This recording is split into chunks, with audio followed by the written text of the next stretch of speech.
Welcome, everyone, to the June 7th edition of Signals from Mars. I'm your host, Victor. Joining me is Jeremy. How are you, sir? Yeah, hi Victor, doing well, thanks. As you can see, it's fairly sunny here, still in the UK. Don't know if you can still hear me because it's gone all black at my end. Oh, it has. Okay. Yeah, I can hear you perfectly. It is, just so you guys know, it is quarter to 11 at night on my end. There's still some sunlight out, but not as much as on Jeremy's end. He is an hour behind me. We're going to talk about new releases from May 2024. And the first thing I have to say is, man, what a month for music. There was a lot of good music that came out this month. And although maybe there were stronger releases that came out earlier this year, probably top to bottom, this may be the most stacked month when it comes to music because there's just so much of it. And as Mm. you pointed out to me off the air, there are 5 weeks worth of music to discuss here. So, it's interesting because in April, I feel like maybe it was kind of a lull where some weeks just really didn't have stuff that really jumped out, and this every week I think has something that really stands out. So, Yeah. it really made me, want to listen to more and more and until I kinda ran out of time, getting ready for the show.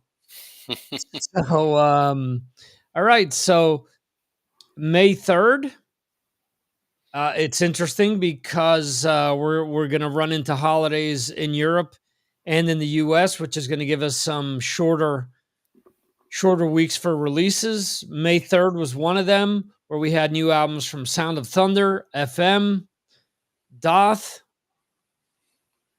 Verschwantz, Frank Turner, Goth Minister, POD, Wheel, Keith Wallen, Broom, and Speed Limit. We had a reissue from Imperial Triumphant and compilations from Mob Rules. Celebration Day, 30 years of Mob Rules. That's an interesting title for me because a lot of bands give you the would have given you Mob Rules greatest hits, and you would think, well, you know, where are the hits? Or you get a band that has volume 1, and it's like, wait a second, by saying volume 1, it makes you think that there may be more volumes coming, you know? Yeah. Um, anyway, what stood out for you this first week? Yeah, so I began the month listening to the Charismatic Leaders album by the prog metal band Wheel from Finland. Quite a short 7-track offering, that one. I admit I kind of knew nothing about them before, to be honest, but I quite enjoyed it. This is their third album, apparently, and since they sort of started in 2017, and overall, I thought it was a fairly powerful album. Yeah, I think you need to sort of think sort of it's evergrey in parts, but with a sort of nice, rich sound, lots of melody, very good production on it, very clear sound. The only drawback is that these kind of songs can kind of overstay their welcome a bit, and that's true, I think, on the 9.5 minutes track Submission, as it is on the follow-up Saboteur, racking up another 9 minutes. So I tossed that one aside a little. It's not my album of the week. I followed that with Thunderhood by Sons of Thunder, very much a tongue-in-cheek AC/DC copyist band that had nothing to do with the 1970s Christian band with the same name. There isn't much available about this band, although I did discover they hail from Italy, which Okay. explains the accent on the vocals. Of course, you're going to get great riffs, sort of, great AC/DC style riffs, but it isn't quite matched by the lyrics, which are quite laughable at times, I think. There's even a song entitled, wait for it, I Don't Piss From My Knees. Wow, there you Just, go. just take that in for a second. I'll say it again. The song is titled, I Don't Piss From My Knees. I thought that, Interesting. yeah, yeah. So anyway, we'll move on to the sensible world of soft radio-friendly AOR. which was the new album from the British Stalwarts FM. They're always quite a really good live act, I think, and becoming a bit of an institution, a bit like Thunder. Old Habits Die Hard is their band's 14th album now, the studio album, since they came out in 1986 with Indiscreet, as well as sort of reforming in 2010 after a 15-year break. This won't appeal to the metalheads, of course. It's soft rock for aging adults who are about to sort of rustle up a coq au vin for dinner. But turn it up loud on a summer's evening, and you really start to understand, well, I do anyway, why FM are cut above Bon Jovi and other sort of poppier acts out there. I think vocalist Steve Overland is losing none of his appeal really as he ages, and they write decent songs. And in what was, I think, a lean week to start with, it's definitely my choice. Well, just so you know, FM will be on their 40th anniversary tour about 20 minutes from my home in October. Whoa, there you go. But are you tempted, Victor? Because we know it might not appeal to you, this kind of rock music. Right. See, so that's the thing. They were advertising their show during the Marky Ramone's Blitzkrieg show that we went to. And the first person that came to mind was you. Yeah. When I saw that being advertised. So, I don't know. That's the thing. They're really not something that I would go out of my way to see, but playing so close to home, if the ticket's right, maybe. Gun played not that long ago. Same venue. Yeah. But they were asking like 40 euros a head. And I was like, yeah, that's kind of steep for a band that I like 2 songs from. Yeah. Yeah. So we sidestepped it. I know that people loved it, but just kind of wasn't my thing. One of the things that me and Jeremy do when we do these shows is that we do keep a list of what we've been listening to. So I purposely try to listen to different things so that there's more to offer you guys with these shows. There's going to be things that we're going to overlap with during this episode. But for example, I listened to 3 different albums this week. Earlier today, I was listening to Undefeated by Frank Turner, which is something that sounds, if you're into flogging Molly, there's some aspects of that, like Irish punk or however you want, Irish folk punk, however you want to classify that. There are other things that are straight up a little bit more commercial on there as well. So it's not terribly bad. It's not something that I would probably listen to more than a few times. The Norwegian act Goth Minister, who tend to have a song or two on each album that I enjoy. The name of the album is Pandemonium 2, Battle of the Underworlds. This is probably their weakest of their last few albums. I have to give it a few more listens to. There really hasn't been a track that's jumped out at me like some of the other ones right away. My pick of this week, though, is POD, Payable on Death with Veritas, a band that, man, I loved early on in their career, but there's been a big stretch there where they've just haven't done it for me. This is probably their best album that they've released in 20 years. It's shorter than some of their other albums that they've released in recent memory, but I think they've been good with kind of cutting off some of the fat and giving you more or less what you want from them. There's some cool duets and special appearances. For example, Randy Blythe of Lamb of God appears on a track, and it's heavier than what I expected. So I really enjoy it. It's my pick for May the 3rd. All right, May the 10th. A lot of different things that have come out as well. There's a new album from Warlord, Sebastian Bach, Annette Olsen, former lead singer of Nightwish, A Crown Shift, Knocked Loose, Powerman 5000, 6 Feet Under, Sonic Universe, The Tangent, for one, The Treatment, Uncle Acid and the Deadbeats, Unleash the Archers, Stretch Armstrong, Like Moths to Flames, Belushi Speedball, Caldwell, and Big Special.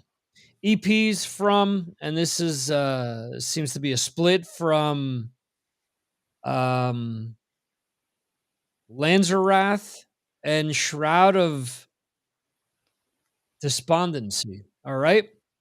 Compilations, something I'm very envious about Jeremy having. It is Black Sabbath Anno Domini, 1989 through 1995 box set with all of the IRS records. See, they're calling it the Tony Martin stuff or the Tony Martin years, but it is missing the Eternal Idol, and it's because the Eternal Idol was on Warner Brothers and everything else is on IRS. The Eternal Idol was just re-released a few years ago, so they decided not to push for having that included in this release, and that makes sense to me. I already have the Eternal Idol, so it would kind of annoy me that the price would go up a little just to have that included again anyway. So, Jeremy, what did you listen to during this week? Yeah, so I began the week listening to Wake Up the Neighborhood by The Treatment. This is a band from Cambridge in the UK, which I was amazed to find out have actually been active now for 16 years, which I didn't realize. I Wow. mean, I really liked them when they broke out on the scene in the first place. They've got nice hard riffs, melodic tunes, good old sort of classic rock. And to be fair, that's the sort of the template here too, on which is their sixth studio album. But I was left pretty empty by this release. I thought the band didn't really listen back to many of the songs, which, if I'm brutally honest, they were somewhat boring, sort of paint by numbers rock and roll, which is a real shame. I felt they could have done better with that one. So that led me on to two albums, which were really sort of vying for album of the week. The first didn't quite make it, but it was really, really good nevertheless. It's Child Within the Man by the former Skid Row frontman Sebastian Bach. This is what I really wanted to hear from him, to be honest. It's great sounding hard rock. It's a man who's still putting real energy into his vocal delivery. We got a good taste of this from the sort of couple of tracks that you posted on the Patreon group, which, by the way, is only a couple of pounds, dollars, or euros, folks. So you get to hear all the latest music and more. So please join. Advert over. I have to say the quality on this is really kept up throughout. I mean, it's a really good album. It's really heavy. It's very melodic. It's definitely one that I've put on repeat. And although it's only May, I'm going to hedge my bets here. I'm going to say this is a very worthy contender for my end of year top 10. So really good album. I really recommend everybody listen to it all the way through. It's a good hard rocking album, that. But talking of the top 10 for the year, this week's choice, which I've gone for, has actually gone into my top 3 for the year, and I'll be very, very surprised if it gets kicked out. I've backed it up by purchasing a copy, so I've put my money where my mouth is. It's the new project called Sonic Universe from the Living Colour vocalist Corey Glover and the Adrenaline Mob guitarist Mike Orlando. The album's actually called It Is What It Is. It's basically a sort of rockier version of Living Colour. It's heavy funk. It's very good. So it's laden with hooks, sort of testosterone fueled axe playing. I mean, I really wondered if there was, a bit of a rivalry building here between Orlando and Nuno Bettencourt to play the very fastest, craziest guitar solos. Because if you listen to some of the tracks on it, there's some really crazy playing on there.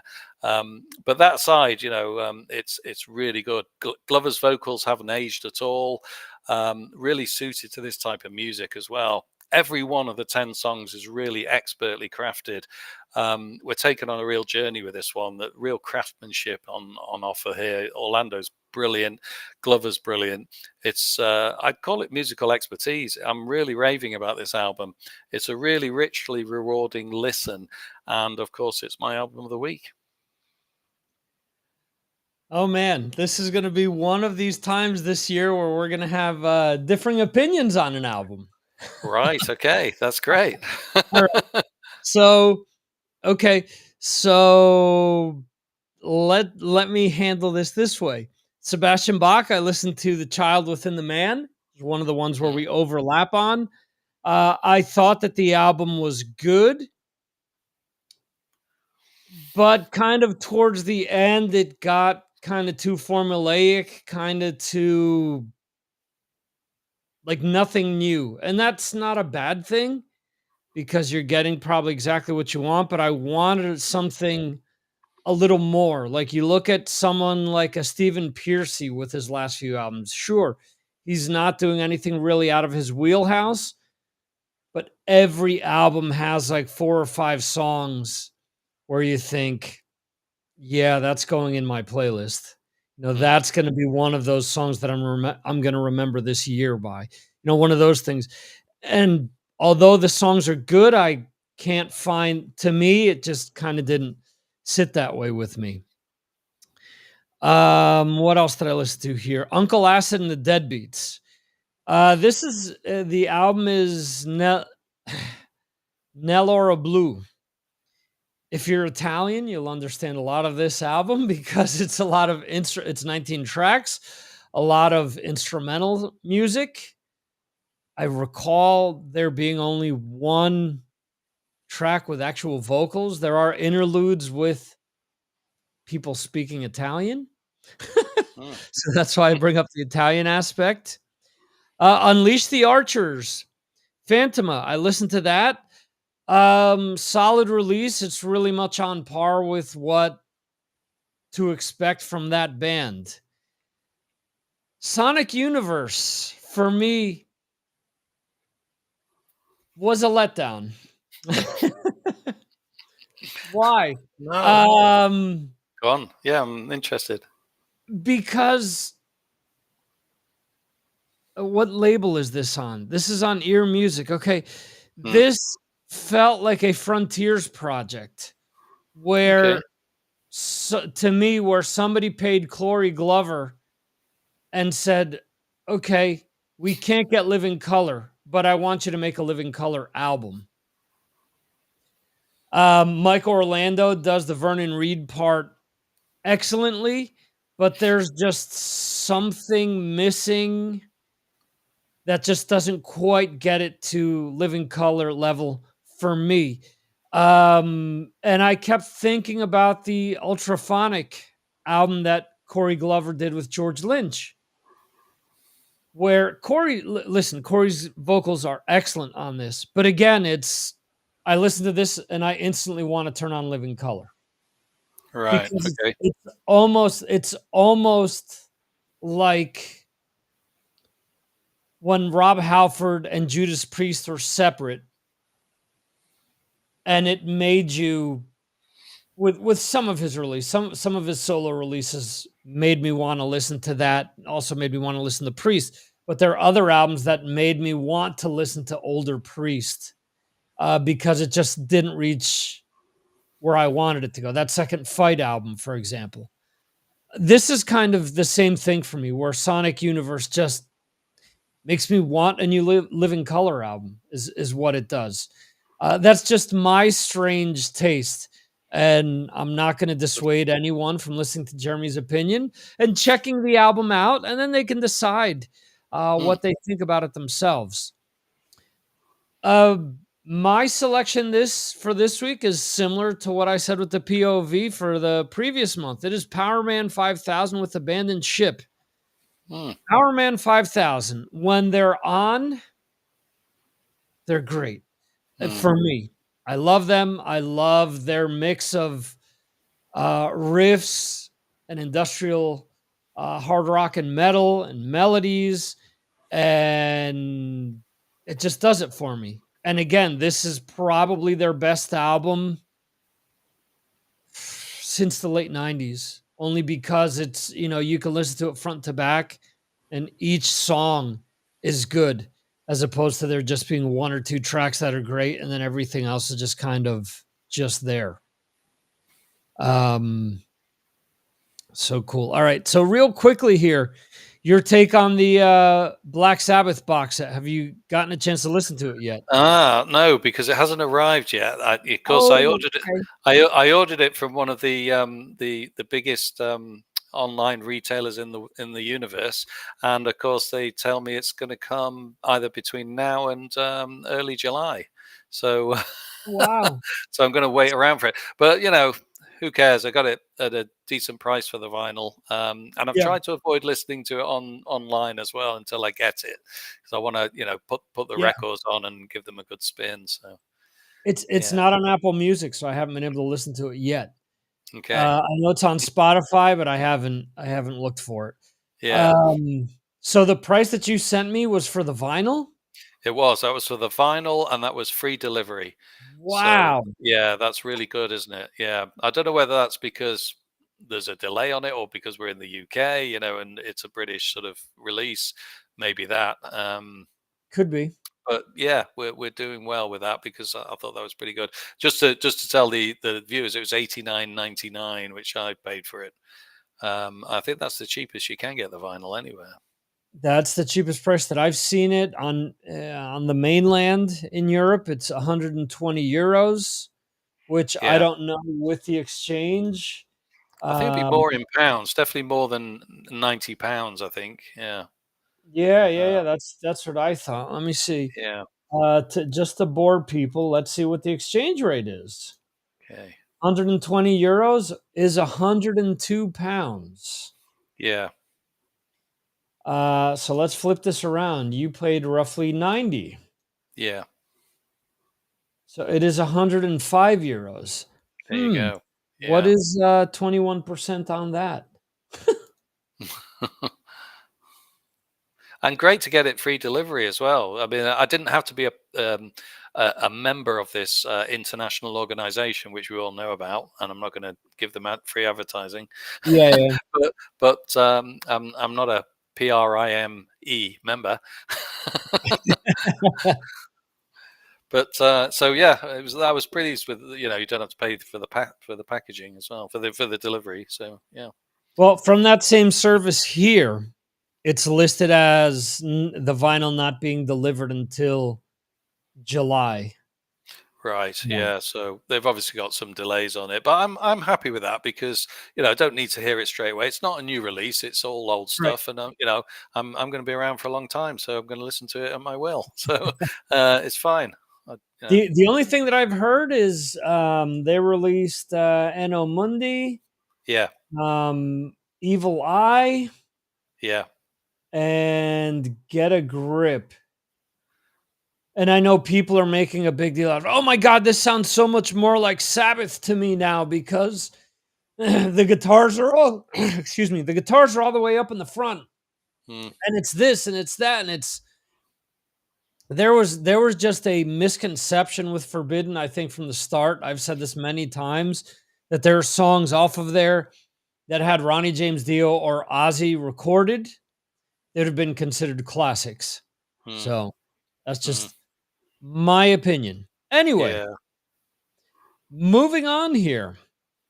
May 17th, we had new albums from Pain, Intervals, Babylon AD, Bat, Cage the Elephant, um, Cognitive, Combi Christ, Demon, Elvalon, Gatecreeper, Josta, Kerry King, Marty Friedman, Paul Bear, Slash, Zombiest, Suck Brick Kid, Strychnos, Trail of Anguish, Botanist, Freedom. Botanist. It felt like I almost said it like oh my god, I like Christopher Walken. He's a botanist. I don't know. That's my poor attempt at a Christopher Walken impression.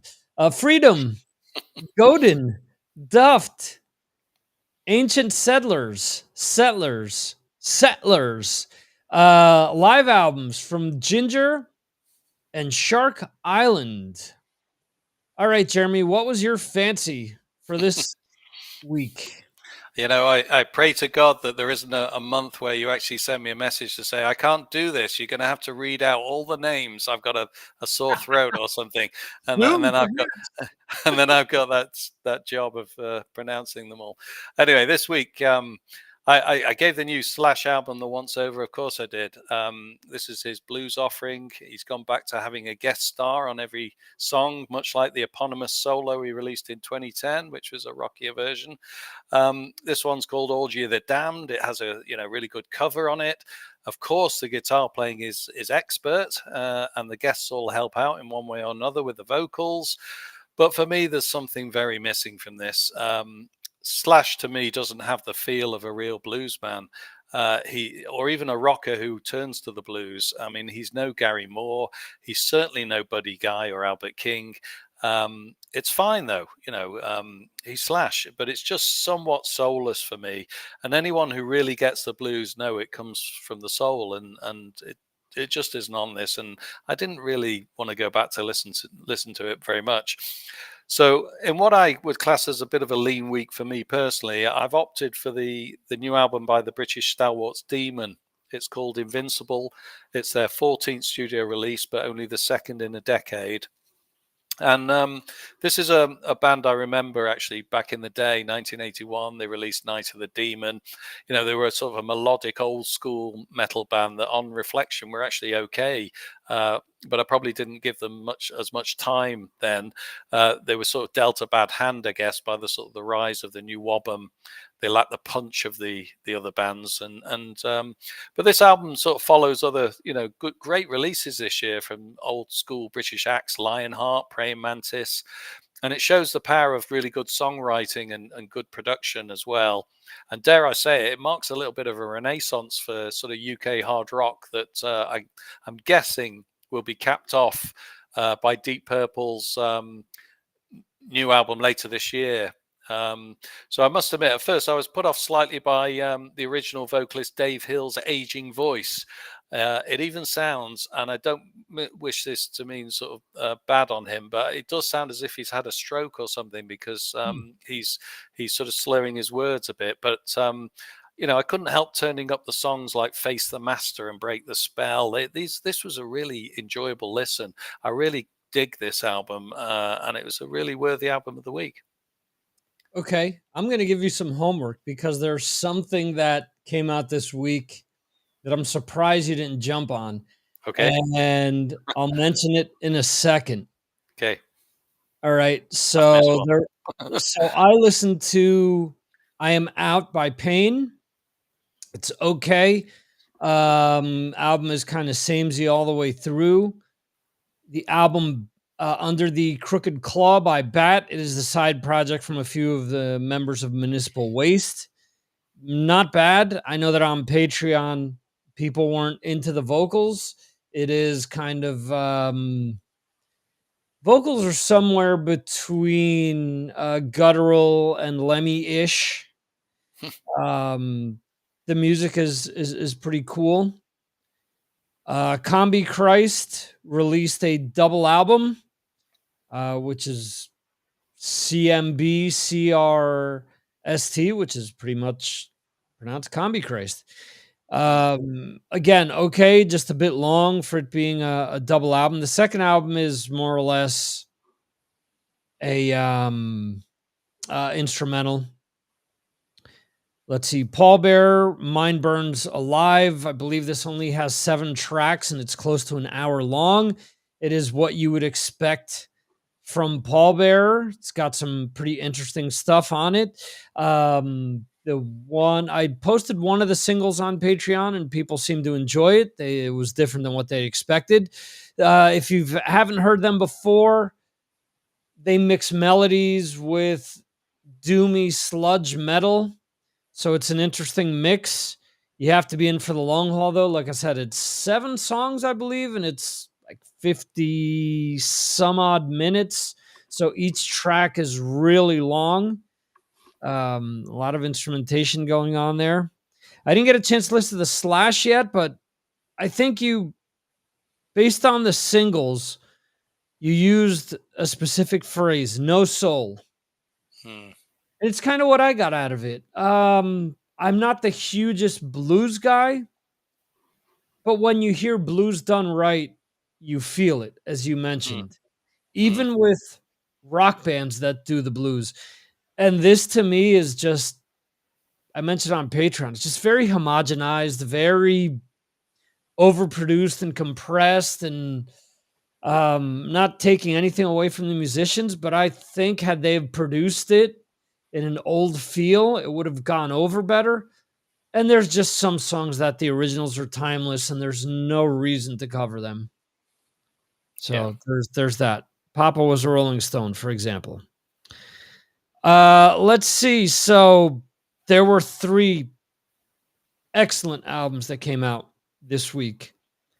And they're all 3 of them are completely different. So I'm just going to give you a quick rundown of them. Josta and Josta for All.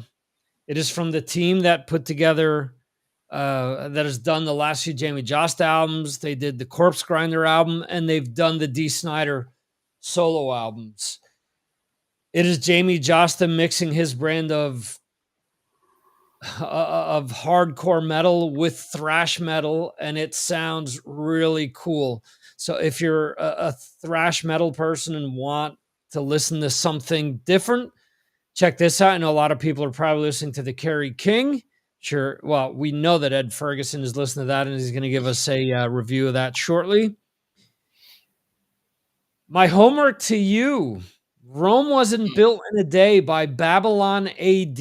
Babylon AD is a Okay. band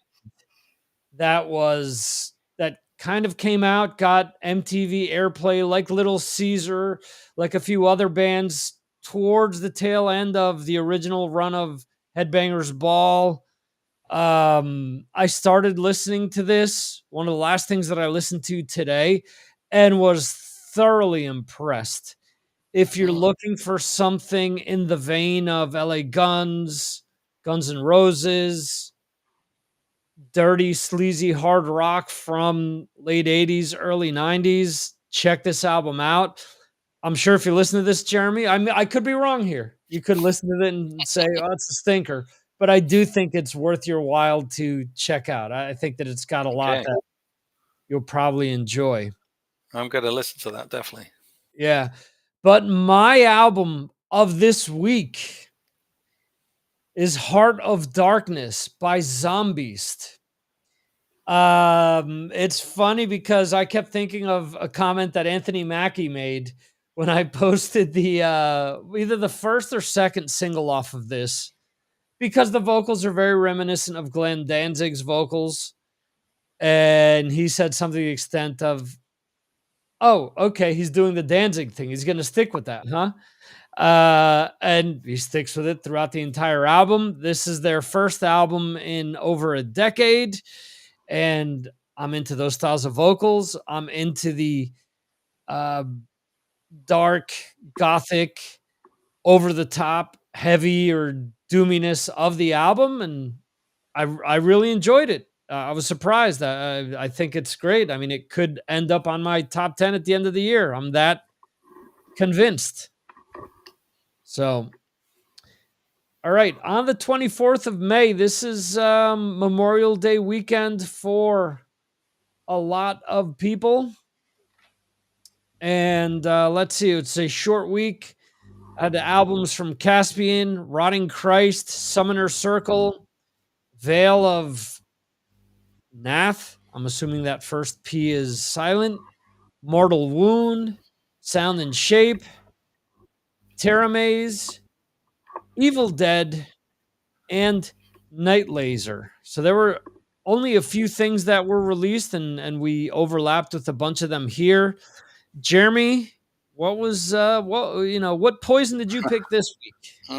I'm going to shock you in a minute, but let's start off with Call Me What You Want by Night Laser, the heavy glam Okay. act from Germany. Actually, quite a fun 80s style hair metal offering, this one. Modern production techniques on it. Enjoyed it quite a bit. It seems to be their third album, and if at times it seems sort of old-fashioned, old-school rock, it does have some good hooks, and it keeps you listening throughout. It definitely for sort of fans of Skid Row, Dock and Keel, the sort of thing you're going to get on that. So yeah, that was a fun listen. My second pick was the LA thrash act Evil Dead, their new album called Toxic Grace. if you haven't heard of them before, and I'm sort of appealing here to people who aren't in the US, it's because they've only ever released 4 studio albums, I believe, 2 in the 80s, 2 since reforming, uh, and a second reunion, in fact, that occurred in 2016. No surprises here, really. You just get sort of great traditional riff heavy thrash. The songwriting, I think, ebbs and flows a little bit. Um, but there's some good elements on here. Good songs like Raising Fresh Hell. I like the closer. It's called Fear Porn. But it doesn't quite extend to the whole album, so I didn't sort of pick that as my album of the week. So I'm really going to shock you, Victor, here. I hope whether you are sitting down, I want you to brace yourself, because wait for it, Pro Christou by the Greek black metal purveyors Rotting Christ is my album of the week. Let's just let's just take a couple of seconds to take all that in, because it's not a band that I would normally turn to, as you know, but it's very approachable black metal, this one. It's really brooding. It's full of, obviously, the death and religious imagery, of course, but it's not so brutal as to really exclude the mainstream metal crowd, and I think that's really good. You really need to sort of think more of Eamon Amarth than Meshuggah on this one. It's an album that left me satisfied by its sort of imagination and atmosphere. It wasn't obviously a week where there wasn't so much sort of classic heavy rock that came out. I could have picked Night Laser, but I didn't. I like this album better. So Rotting Christ really turned me this week. Okay, cool. So for me, it's actually Evil Dead with Toxic Race. The band also features Juan Garcia, who in the last few years has been a part of Body Count. And interesting because the Apple Music closer is a cover of the Killing Joke song "Death and Resurrection Show." So it was funny. I got out of practice the other day, and the way that my car radio is, you don't see the act; you just see the name pop up on whatever's on the Bluetooth, and I hear the riff come on, and I start to think, I wasn't listening to Killing Joke before I went to practice. What is this? I'm like, oh shit, it's a cover. Oh wow. So this is kind of cool. Yeah, I enjoyed it, and I think you summed it up well. Cool thrash album. It ebbs and flows, and if you're a thrash fan, I would recommend you check it out. Cool. The final week of May brought us a lot of releases. We had releases from Bad Omens, Bloodbound, Four Stroke Baron, Hell Butcher, High Desert Queen, Low Lives, Nestor, who Johan is seeing at Sweden Rock, um, Rhapsody of Fire, Witherfall, Dusk, Adversarial, Carrion Throne, Cobra the Impaler, My Diligence, Cloven Hoof, Diarma, Woodwork, Supermodel Taxidermy. Oh, wow. Live albums from Exodus and a compilation from Tyr. Again, best of the Napalm years. Okay. Jeremy, what did you listen to this week? So you may say hoof, but we say hoof, and it's Hoof. Cloven Hoof. Yeah, yeah. The British, another British band to start the week off. The album Heathen Cross by Cloven Hoof. The New Wobham stalwarts from the West Midlands. They really sort of over-egged their contribution to the genre, I think. Nobody really sort of thinks of Cloven Hoof as one of the biggies from that time, but nevertheless, this was a really welcome listen for this particular week. This is their studio album number 9, and it's their third since the 2000s actually began. The last album actually really annoyed me for ripping off bands like Maiden. And that kind of makes a bit of a return here occasionally too, on songs like sort of Darkest Before the Dawn. But I guess there are lots of bands out there sticking to the template. And it also reminds me a little bit at times of Judas Priest, this album. But it's all, fairly fun stuff, to be honest. It's got giant riffs. It's occasionally down-tuned. It's got a very tight rhythm section and solid production. And it's, it's a really good listen. That sort of brings me excuse me, to Two albums that are vying for first place. The first, which could have been first this week, is Sounds of the Forgotten by Witherfall. I mean, this is a band that we've talked about previously. In fact, we had it. I think it won Album of the Year last time they released Right. Curse of Autumn. I think it was number one. And Yes. this is in my opinion, they seem to go from strength to strength. Actually, you've got a very technically gifted band that's really carving out its own sound. They've got some, very rapid prog music, sort of with classical influenced guitar playing, and that sort of soaring falsetto vocalist Joseph Michael. As with the previous release, there's a good fine mix of music here, very sort of heavier stuff, proggier tracks, and some really fine ballads on it as well. I think you need a lot of time with a full album to sort of take in the majesty of it. It's definitely worth it though, and it was almost album of the week, and I did vibe between this one and the next one, so don't take it that it's second, because it's probably equal first. But I did give the accolade rather surprisingly to an album called At What Cost by the incredibly named Supermodel Taxidermy. This is actually a metal thrash hardcore fusion act from Canada, and to my ears, it's a very appealing mashup of Anthrax and the Beastie Boys. Oh, wow. So immediately, I know you're an Anthrax fan, Victor, so I'm guessing you'll kind of dig this. What you get is sort of a melodic, in-your-face, punky rap thrash-based tunes with large doses of social comment, of course, on this sort of type of music, all knitted together with very rhythmic riffs. So it's not all unique, but it does have a sort of super urban edge to it. It's sort of like it's being recorded live on the streets of a rough neighborhood. It's a very engaging album, and I didn't expect it to be album of the week, but it is. Wow. Okay. So that's definitely something that I will write down in my homework column for myself. It's funny because going over this list with you, there's definitely a lot of things that stood out to me where I didn't get a chance to listen to, which I will listen to. Mm. But for me, I checked out the Four Stroke Baron album, Data Diamond. I would say that if you're a fan of Last Crack, maybe early Faith No More, Mordred, stuff like that, you may want to check this out. Let's see what else did I listen to here. Cobra the Impaler, if you're into Mastodon, I think they're right up your alley. The Cloven Hoof, I listened to as well. Don't want to offend anyone. The Witherfall, I think you summed it up. I think it's really good album. It's really along the lines of what we expect from them. So maybe it isn't so much that the album is bad in any way. It's just that there were no surprises with it. Mm.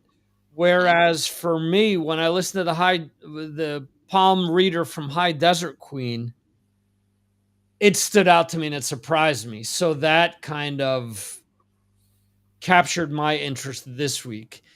It is a great stoner rock, doom metal-y type album with a lot of cool riffs, with a lot of cool melodies, and I do think that it's worth checking out.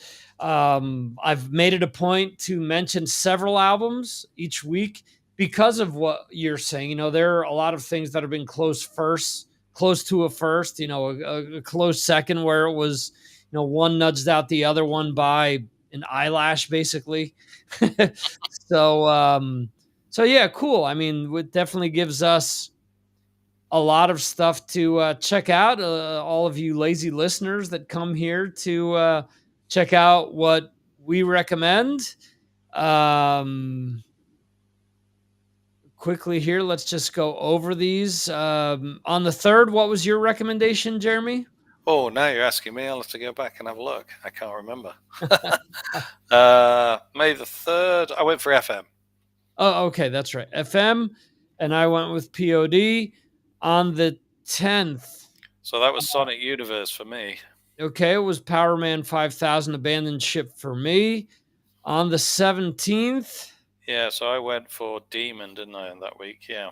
Okay, for me it was Heart of Darkness from Zombies. On the 24th, Rotting Christ with Pro Christu. okay, I went with Toxic Grace from Evil Dead. And the last week on the 31st of May.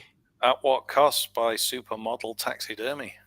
And for me, it was Palm Reader by High Desert Queen. Folks, a lot of great music that came out this month. As I mentioned early on in the episode, I think this may be the most stacked month so far in music because there were so many good new albums that were released during this month. So definitely a lot of homework for all you listeners out there. So there's a few topics that we did want to touch upon before wrapping this up.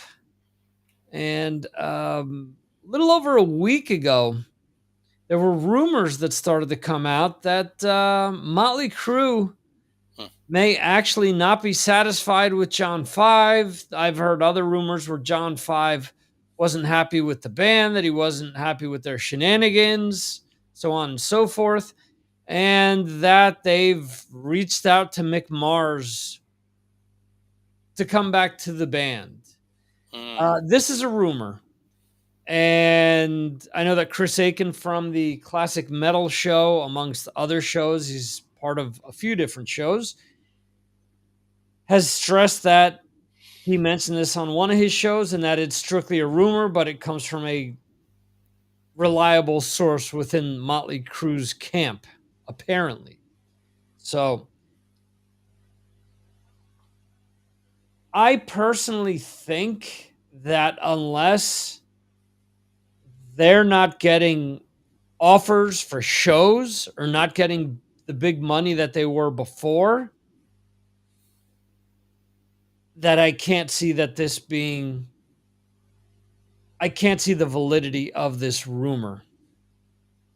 That's the only thing that I think would make them want to go back to Mick, Mm. is that promoters are saying, yeah, John Five is cool within the band, but we're not selling the same amount of tickets. So we Mm. want Mick back.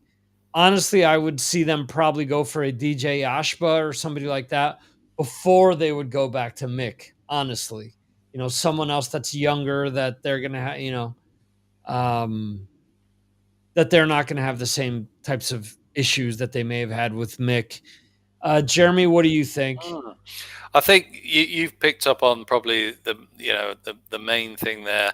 I think there's another little thing that I'd like to add in. That they've just released some new music, Motley Crue, and Yeah. it's a bit weird.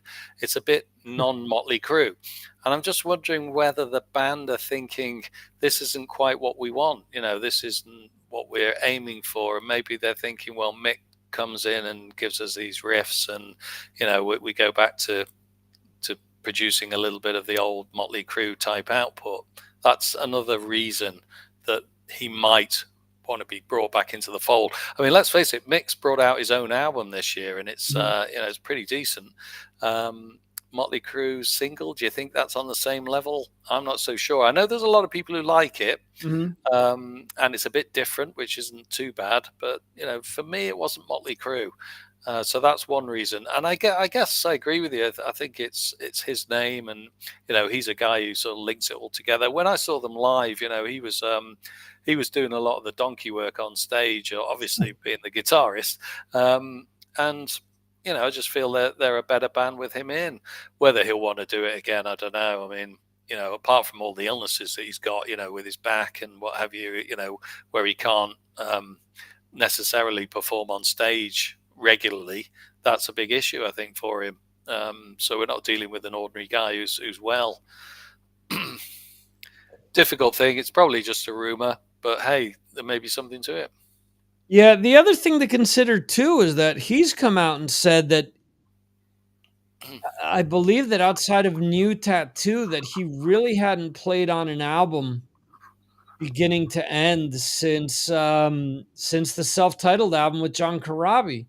So that means that Generation Swine and New or not New Tattoo, Saints of Los Angeles, The Mm, Dirt soundtrack, the new songs off of that the majority of that isn't him, that he mm. plays on some of the songs and that's it.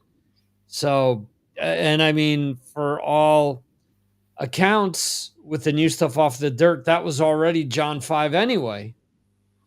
So, I mean, I don't know. It's just odd that this soon after the member change that they would go back, but stranger things have happened. Yeah, So, listen, listen, if you don't get on with each other, that's the thing. We yeah. sort of, they might be great players, but do they actually get on with each other? Is that sort of, you're on the road together. You got to get on with the people you're playing with, really. Here's the other thing to consider. There have been rumors that they've been wanting to get rid of Vince for years. Does Motley Crue sell tickets with just Tommy and Nikki as opposed to Mick coming back and instead them switching singers? Yeah, Does that get them more money than just two of them? yeah, definitely need him back for that sort of situation, I think. And of course, he's not been in it forever, as we know. So Yeah. they could, play with a different vocalist. They've done it before. Yeah. Yeah. Yeah. Absolutely. All Mm, right. That we wanted to touch upon is we've all been seeing videos of AC/DC playing, for example, the two shows that they played here in Seville, Spain, and you recently got to see an AC/DC cover band. The tickets for the show in Spain were just ridiculous in price. mm, Plus, one of the shows was on a Thursday, the other one on a Saturday. Again, very prohibitive to go, and you know, I don't know. To sit all the way back at the top of a stadium that holds 60 some odd thousand people really isn't appealing to me. yeah. Does seeing a tribute band that probably does the songs better than they do nowadays anyway, does it make sense just to go see that as opposed to shelling out the big bucks traveling 10 hours by car to see the excuse me, the actual That's thing? you.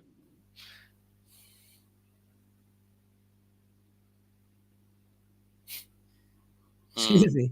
Go ahead. Yeah, yeah. I think in ACDC's case, it's a no-brainer now. I agree with you. I nearly pulled the trigger on tickets to go and see them in the UK, and then I thought better of it. It was gonna, I was working out the travel there and everything else that goes with it. And then I paid 25 quid and watched a tribute band. I'll tell you why I think it's no good seeing ACDC anymore. There's only two members in there. They've basically, we know members are dying and they've left, and etc. etc. You're not really seeing an ACDC that made Back in Black. Yeah, sure, you've got Brian Johnson back. You've got Angus Young, who's he's looking very old now. Not saying he can't play. Of course he can play. He's Angus Young. He's an absolute hero, and people will go and just see him. But I saw a tribute band, and they were exactly like AC/DC were in their heyday, and I think they sounded better than the real AC/DC. Obviously, the real AC/DC have got a lot of help, a lot of technical help. It's going to be a great show. They've got all the screens, but why would you pay all that money to see the old ACDC as it is now, when you can just go and see a tribute band? And we know how good ACDC songs are and how they sound great when people play them really well. So it's a no-brainer for me. It's the tribute band all the way. Yeah, I think you're lucky in the UK though, where at least the bands are going to the tribute bands are going to have decent vocalists Mm, who will sound very similar, whereas here a lot of those vocalists just are not good, where they enunciate close but they're not pronouncing the actual words. I remember Okay. seeing a Michael Schenker tribute being advertised. The musicians were just fantastic. And then I paid attention to the vocalist, and he wasn't enunciating any of the words. He was just he was imitating, English. And it was one of these things where, like, those are like scratch vocals. They're not even like real vocals. He's not pronouncing an actual word. That I don't know, it just felt like you were getting hoodwinked. Mm. So, I don't know. It's funny now. It just dawned on me that Chris Chaney isn't in Jane's Addiction right now, and I'm thinking, where's he? Why isn't he part of this new tour? Oh yeah, he's touring with AC/DC. Hmm. So there's that. um, Yeah. I mean, I was lucky when I saw the tribute band, like you say, because the guy who was doing the Brian Johnson looked like him and sounded like him, and he even sounded as if he was from Newcastle. I don't know if he was putting all that on, but in between the songs, he was talking in a Geordie accent. So he was to me. I was looking at Brian Johnson. It was just so like him. so So for those ignorant people in the US like myself, what would the Geordie accent sound like? A Geordie accent is for like Newcastle, man. Newcastle. That's how Oh it my sounds. god. Yeah, if you listen to any AC/DC live album and you listen to Brian Johnson talk, that's more or less outside of his hey, that's more or less what he sounds like. So awesome. This was a blast to do this with you, Jeremy. Hope you guys enjoyed listening to our suggestions. Keep new music alive. Listen to some of these and let us know whether you think we're fools, whether you like some of this stuff, whether you agree with us, or if we missed one, if there's one that we should check out. So, on that note, Jeremy, thanks for joining me. And we will catch you next time right here on Signals from Mars. See you, folks.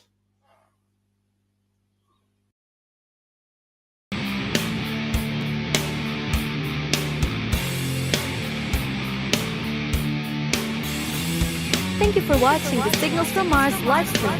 You can watch the show live on YouTube, Facebook, Twitter, and Twitch, or check out replays on YouTube. Go to signalsfrommars.com for more information.